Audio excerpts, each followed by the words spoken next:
Hello, Accounting Superstars. This is Professor Don Bush from the Accounting Superstar channel. I've been a professor for about 30 years and a CPA for about that long, and I've got great ways to explain accounting, so you've come to the right place. Hey, here's a picture of Regis University. This is where I teach. It's really a beautiful place, a lot of trees, and it's like a big, nice park. So if you're thinking about studying accounting, you might want to consider Regis University. It's a good place. So let's get started. Today's lesson, it's on return on equity or return on equity. And so what I have right up here on the screen is I have the basic formula. And this is it right here. Net income minus preferred dividends divided by average shareholders' equity. So let me talk about this. In today's example, there are no preferred dividends, so I won't be subtracting out any preferred dividends. But if you were to have preferred dividends, make sure they get subtracted out, because that's money that's going to go to a different class of shareholders.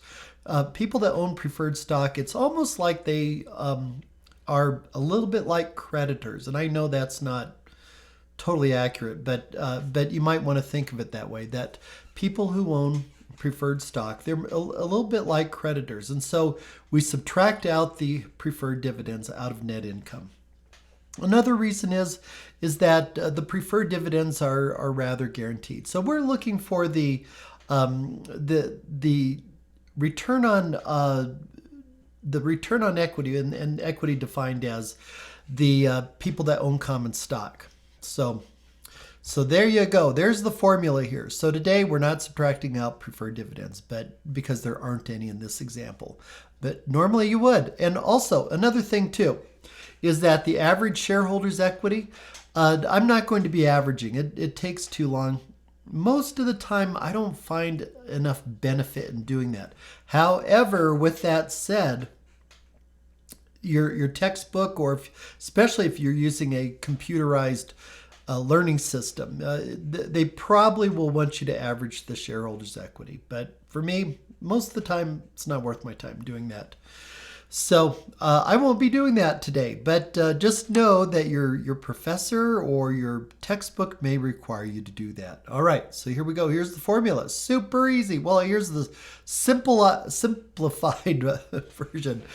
I'll try to learn how to talk here. So instead of net income minus preferred dividends divided by average shareholders' equity, I've got it extremely simplified down here. Return on equity equals net income divided by equity.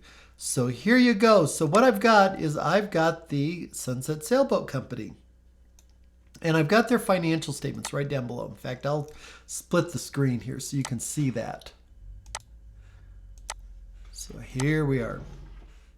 So coming on down to the financials. So we're looking for net income, and that's the bottom line net income here.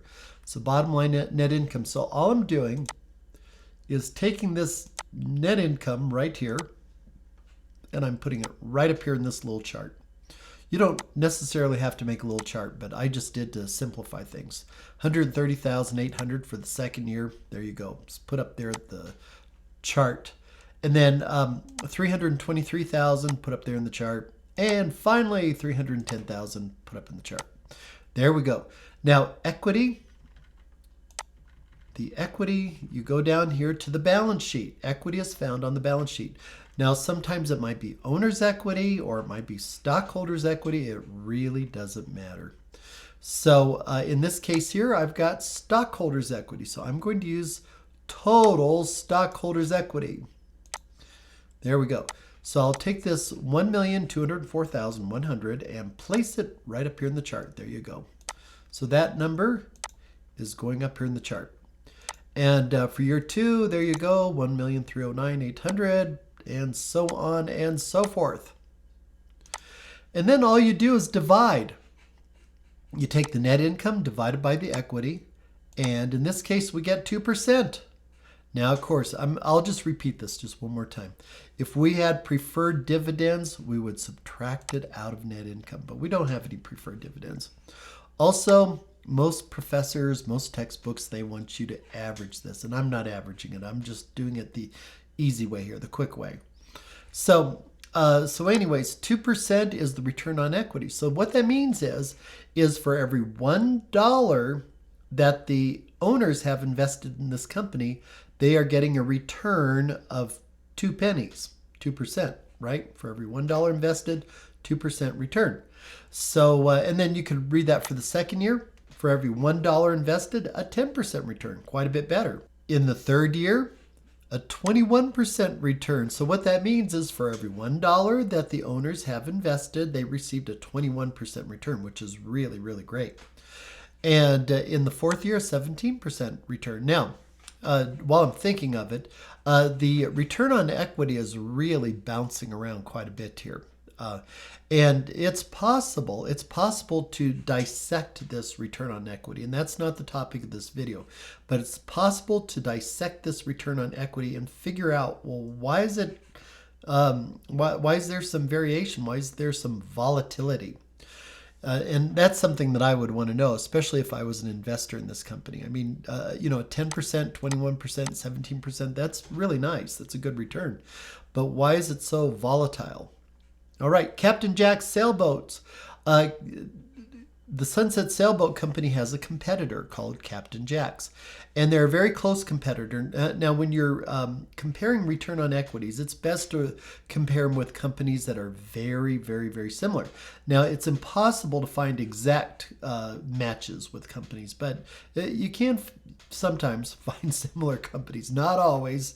So there you go. So it looks like Captain Jack's return on equity is at 8%, 6%, 6%, and 7%. So it's kind of bouncing around, between 8 and 6% there. And it seems to be fairly constant. And it appears that possibly the Sunset Sailboat Company is doing a little bit better on this return on equity. So that's a good thing for Sunset Sailboat.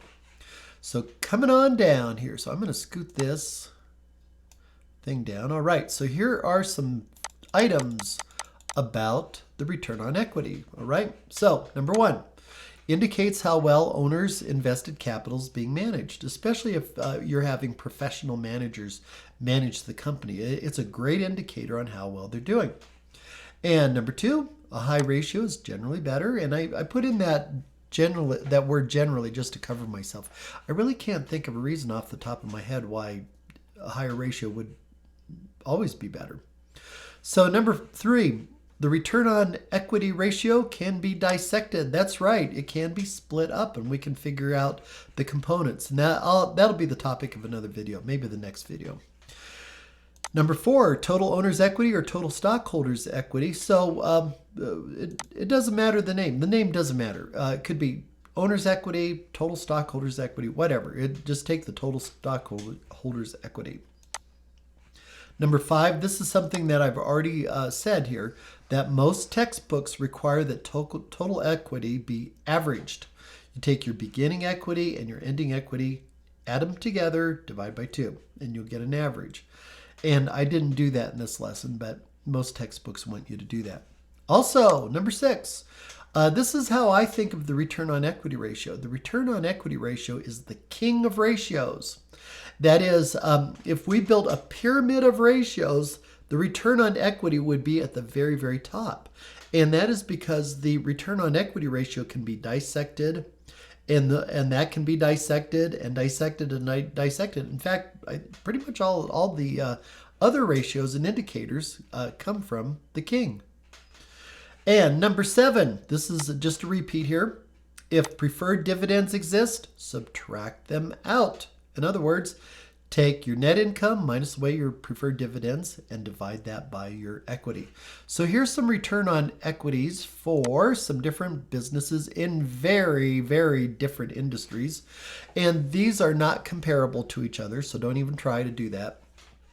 So I've got Walmart. And this is for the year 2020, which was a pretty rough year for most companies, except for Walmart. Walmart did pretty well. So Walmart did quite well. They have a 16.7% return on equity, which is great. It'd be really interesting to see why that is so high, because their profit margin is quite low. Southwest Airlines, 2020 was not a good year. Their return on equity was a negative 15.6%. In other words, for every $1 invested in Southwest Airlines, for every $1 the owners have invested in Southwest Airlines lost 15.6 pennies. Apple Computer, outstanding. Oh my goodness. 127% return on equity. That's amazing. And it'd be interesting to dissect this ratio and find out, well, why is it so high? And then Coors Brewery, rough year for Coors Brewery, they have a negative 5.9% for 2020. So in other words, for every $1 the owners have invested, Coors lost about 6 pennies here, 6% loss. So there you go, folks. There's the return on equity, and it's really quite easy. And if I lost you or something, just rewind and watch it again. Check out the webpage, accountingsuperstars.com. I've got all my videos listed by topic, and you can, look up the topic and watch a video that'll help you out. Hit the like button and the subscribe button. That way people will know that you like this video, and YouTube will show more people the video, which would be great. So until next time, over and out.